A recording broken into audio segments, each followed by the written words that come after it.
Pasar modal? Apaan tuh pasar modal? Coba cek orang di sekitar kalian, seberapa kenal sih mereka dengan pasar modal? Pernah? Pernah. Pasar modal ya, pernah dengar? Nggak tahu apaan itu.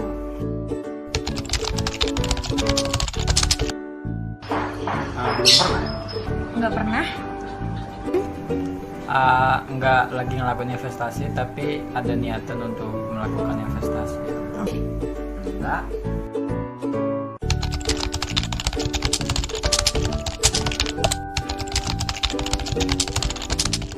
Tahu, tapi belum tahu caranya.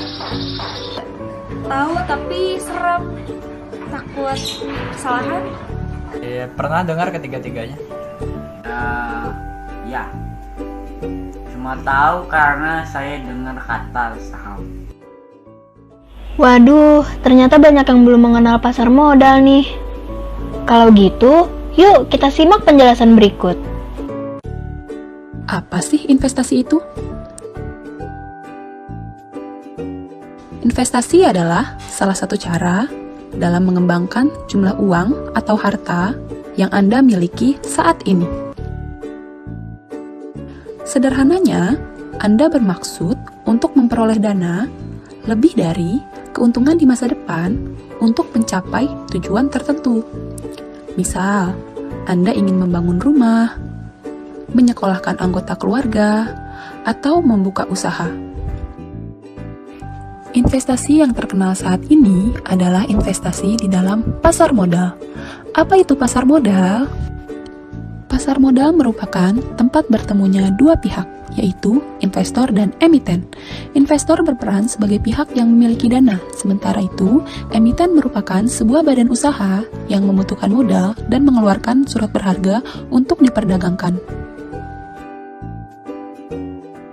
Dalam artian, investor akan memberikan sejumlah dana kepada emiten untuk membeli surat berharga, dan emiten akan menyerahkan surat berharga tersebut kepada investor. Selanjutnya, terdapat produk keuangan yang ditransaksikan dalam pasar modal, antara lain ada saham, obligasi, dan juga reksadana. Instrumen-instrumen dalam pasar modal ini tentunya berbeda ya dengan deposito. Apa sih perbedaannya? Pertama-tama kita lihat yuk dari jenisnya. Deposito berupa penempatan dana di bank. Sementara di pasar modal ada obligasi berupa surat utang dari perusahaan baik swasta maupun pemerintah. Saham berupa surat bukti kepemilikan atas suatu perusahaan. Dan reksadana mencakup ketiga instrumen, namun investasi dilakukan secara kolektif melalui manajer investasi. Yang kedua, dilihat dari hasilnya nih. Hasil deposito berupa bunga bank. Sementara, hasil obligasi berupa kenaikan harga obligasi dan bunga yang dikenal sebagai kupon. Hasil saham berupa kenaikan harga saham, serta pembagian keuntungan perusahaan yang dikenal dengan sebutan dividen. Hasil reksadana adalah gabungan dari ketiga instrumen. Yang terakhir, kita lihat dari risikonya. Risiko dari deposito, karena deposito tidak diperdagangkan, nilainya jadi tidak berfluktuasi dan cenderung terjaga. Sementara risiko di pasar modal, karena instrumennya diperdagangkan, nilai saham dan obligasi bisa terpengaruh fluktuasi harga. Kalau dibandingkan antara saham dan obligasi, instrumen saham punya fluktuasi harga lebih tinggi. Menarik bukan? Yuk kenali lebih dekat berbagai instrumen dari pasar modal. Saham itu apa sih? Masih ketar-ketir saat mendengar kata saham. Masih awam ketika mendengar bisnis di pasar modal saham. Udah nggak zamannya tuh. Kini, berbisnis di pasar modal saham itu asik dan menguntungkan. Gimana tuh caranya? Saham merupakan sertifikat yang menunjukkan bukti kepemilikan suatu perusahaan. Dan pemegang saham memiliki hak klaim atas penghasilan dan aktiva perusahaan. Dulu, saham ada dua jenis nih, saham biasa dan saham preferen. Basicnya sih sama aja, tapi para pemegang saham preferen lebih diprioritaskan baik dalam hal hak klaim maupun dividen. Nah, Nah, keuntungan apa aja sih yang bakal kita dapetin jika berkecimpung ke pasar modal saham? Pertama, kita bisa menikmati capital gain saat harga jual melebihi harga beli saham tersebut. Misalkan, kita beli saham dengan harga 2.000, lalu nilai saham itu naik menjadi 7.000. Nah, keuntungan dari harga jual dikurangi harga aslinya tersebut dinamakan capital gain. Kemudian, kita juga bisa menikmati dividen atau bagian keuntungan perusahaan yang dibagikan kepada pemegang saham. Sudah tertarik kan? Lalu bagaimana sih caranya? Pada dasarnya, terdapat 3 cara agar kita bisa mendapatkan saham. Pertama, kita bisa membelinya lewat pasar perdana, yaitu ketika sebuah perusahaan melakukan penawaran umum atau go public. Dapat juga dengan membeli saham yang telah tercatat dan diperdagangkan di bursa efek. Atau bisa dengan membeli saham melalui pembelian unit penyertaan reksadana. Kita mulai dengan memilih perusahaan sekuritas. Kemudian, isi formulir pembukaan subrekening efek dan formulir rekening dana investor yang telah disediakan oleh perusahaan sekuritas. Lalu, kita memberikan semua dokumen yang diperlukan. Setelah itu, setor dana awal ke rekening tadi dengan deposit yang berbeda per masing-masing broker. Tapi, umumnya sih sangat terjangkau, yaitu dimulai dari 100.000 saja. Setelah semua ini disetujui, maka selanjutnya kita sudah siap bertransaksi. Ada beberapa cara nih untuk memantau pergerakan saham. Pertama, kita bisa secara aktif memantau sendiri pergerakan harga saham yang kita pegang melalui informasi dari televisi, internet, koran, dan radio. Atau bisa mengandalkan perantara pedagang efek yang secara aktif memberikan informasi kepada nasabahnya seputar kondisi pasar saham, serta rekomendasi saham-saham yang berpotensial untuk dibeli atau dijual. Selanjutnya yaitu obligasi.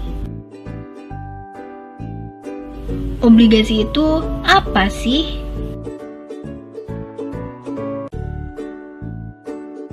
Jadi, sederhananya obligasi itu adalah surat utang yang diterbitkan oleh perusahaan swasta maupun pemerintah yang bisa kita beli. Kemudian, kita akan mendapatkan hasil berupa kenaikan harga obligasi tersebut dan bunga yang dikenal sebagai kupon. Nah, ada beberapa keuntungan nih dari berinvestasi obligasi. Yang pertama, fleksibilitas pasar modal. Keuntungan ini membuat kita bergerak bebas untuk membeli atau menjual obligasi kapanpun yang kita mau. Yang kedua yaitu diawasi oleh negara. Wah, terjamin dong ya investasi ini, karena lembaga BEI atau Bursa Efek Indonesia dan OJK atau Otoritas Jasa Keuangan yang mengawasinya. Jadi risiko yang timbul dapat terminimalisir loh. Yang ketiga, kupon. Seperti yang tadi sempat aku singgung itu. Jadi dari kupon atau bunga itu, kita akan mendapatkan pendapatan yang stabil dari pembayaran bunga oleh perusahaan yang menerbitkan obligasi. Yang keempat adalah capital gain. Dengan berinvestasi obligasi, akan ada potensi keuntungan dari kenaikan nilai investasi dari harga pembelian. Yang kelima, menstabilkan portofolio. Dengan obligasi, risiko dan pendapatan kita akan menjadi lebih stabil loh. Yang keenam, melindungi dan mempertahankan modal.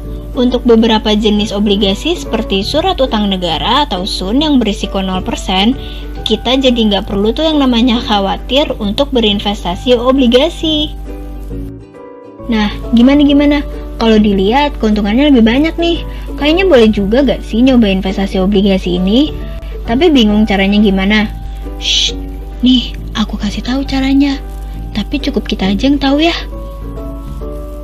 Step pertama, buka rekening di perusahaan sekuritas yang menangani pembelian dan penjualan obligasi yang udah punya pengalaman dan tentunya fee atau bayaran yang cukup bersaing ya. Kedua, pahami jenis-jenis obligasi. Nah, hal ini perlu banget nih buat dilakuin supaya kita tuh tahu jenis obligasi mana yang cocok buat kita.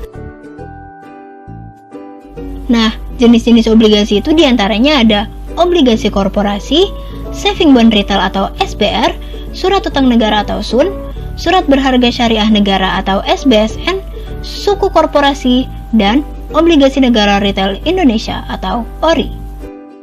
Lanjut ke step 3 yaitu analisis. Kalau ngelihat dari kekurangan obligasi tadi, kan kita bisa aja rugi tuh.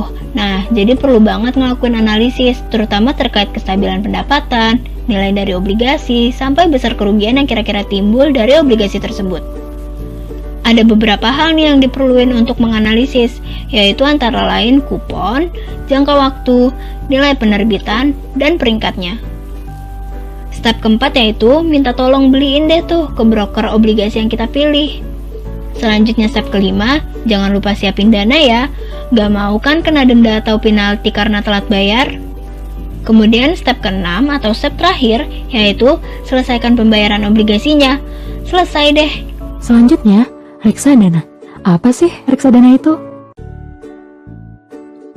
Reksadana itu instrumen pasar modal, di mana kita dan ribuan orang lain mengumpulkan uang menjadi satu, kemudian diserahkan kepada pihak lain, yaitu perusahaan yang menjadi manajer investasi untuk kemudian dana kita diinvestasikan ke berbagai instrumen keuangan lainnya, misalnya saham, obligasi, dan pasar uang.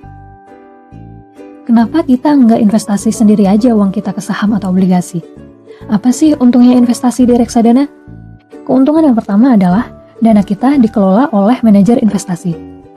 Keuntungannya, kita bisa titipin uang kita ke orang yang ngerti cara berinvestasi, dan dia yang akan mengembangkan uang kita. Keuntungan yang kedua, terjangkau. Mulai dengan 10.000, kita udah bisa nih investasi di reksadana. Selanjutnya, keuntungan yang ketiga, liquid atau bisa dijual kapan saja. Bisa kita bandingkan dengan deposito misalnya, di mana kita harus menunggu jatuh tempo dulu baru bisa dicairkan, sedangkan reksadana bisa dicairkan kapan saja. Keempat, bebas pajak. Reksadana bukan merupakan objek pajak, jadi seluruh keuntungan dapat kita nikmati secara utuh. Gimana sih cara investasi di reksadana? Yang pertama, kita dapat mulai mencari informasi seputar penyedia layanan jual beli reksadana yang paling nyaman. Setelah kita menentukan agen penjual yang paling nyaman, kita dapat mendaftarkan diri atau registrasi lewat aplikasi agen penjual tersebut. Selanjutnya, kita harus tahu bagaimana prospek atau informasi seputar produk investasi reksadana di agen penjual tersebut, serta kita harus menentukan profil risiko atas diri kita. Langkah selanjutnya, pilih produk reksadana yang paling sesuai dengan profil risiko kita. Apakah reksadana pasar uang, atau reksadana obligasi, atau reksadana saham, atau reksadana campuran. Yang terakhir, jangan lupa ya untuk mentransfer dana investasi kita ke RDN atau rekening dana nasabah yang kemudian digunakan untuk membeli reksadana yang telah kita pilih tadi. Jadi, kesimpulannya adalah jika Anda termasuk tipe investor agresif, bersedia mengambil risiko tinggi, berinvestasi untuk jangka panjang, dan bersedia menyisihkan waktu untuk memahami seluk-beluk perusahaan, maka saham bisa menjadi pilihan yang tepat untuk Anda. Namun, jika Anda investor yang tidak memiliki banyak pengalaman saat berinvestasi, takut dengan risiko investasi, dan belum memiliki banyak dana untuk mulai mendanai, maka reksadana bisa menjadi pilihan untuk Anda. Gimana teman-teman? Tidak sulit kan investasi di pasar modal?